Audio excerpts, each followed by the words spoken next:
Après la fleur au guidon, mordre la poussière ou encore Fignon, exercice d'admiration, Dominique Julien revient avec l'ambassade, récit d'humour nordique qui sort ce mercredi. Dominique Julien, bonjour. Bonjour. Alors, les spectateurs de TBO vous connaissent pour la série Mangeurs de côtes. Alors, pour le plaisir, on en regarde un petit extrait. On va passer sur petit plateau. Ok, ça va mieux. On crache un peu. Ça fait du bien aux plantes. Oh, je vais t'apprendre à cracher sur les plantes, moi. Je vais t'apprendre, moi, donc tu te joues. Pas possible, ça. Oh, ouais, c'est pas passé loin, là. Voilà, du souffle, mais aussi de l'humour, hein, Dominique Julien. Pas de problème avec ce jardinier, là, ça a été? Non, ça a été, on s'est réconciliés après, on est allé monter quelques côtes ensemble, il n'y a pas eu de problème. Bon, alors dans l'ambassade, tout autre sujet que le cyclisme. Il s'agit donc d'une plongée un peu dans l'ambassade de France à Helsinki avec ce héros, un peu anti-héros d'ailleurs. Exactement. Gérard Vaginet, qui voue deux passions, la R12. Alors on va découvrir peut-être pour ceux qui ne se souviennent pas de ce magnifique modèle Renault. Et puis aussi une diva, celle qu'il appelle la diva, Rihanna, chanteuse de R&B. Alors pourquoi avoir imaginé un personnage comme ça avec des goûts aussi éclectiques?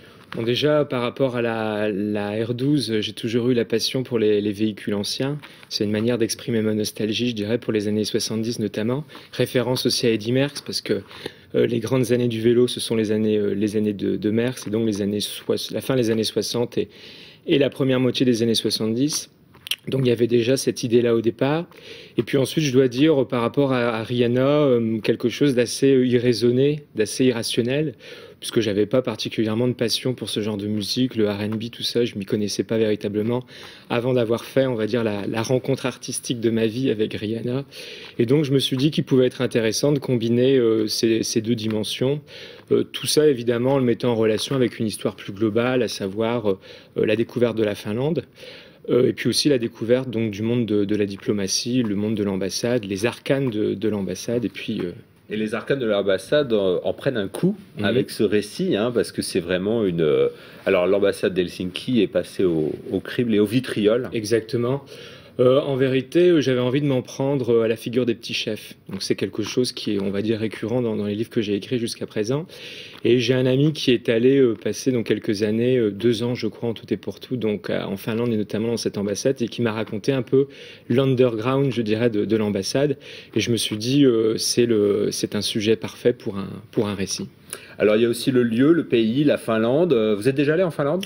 Moi, je suis jamais allé, mais j'ai quelques amis qui m'en ont parlé et ils avaient les larmes aux yeux en m'en parlant. Je me suis dit que c'était forcément un très beau pays. Et vous dénoncez un peu l'écologie à la nordique, hein, parfois un peu jusqu'au boutiste et finalement pas très approprié. Oui, c'est un tout petit peu plus compliqué que ça, à savoir que ce que je dénonce, c'est peut-être un discours écologique ambiant, et puis c'est surtout, je dirais, une façon de parler de la nature qui me plaît pas, avec l'invention de nouveaux mots, éco-vigilance, éco-citoyenneté, tous ces mots-là, on sait pas trop à quoi ça correspond.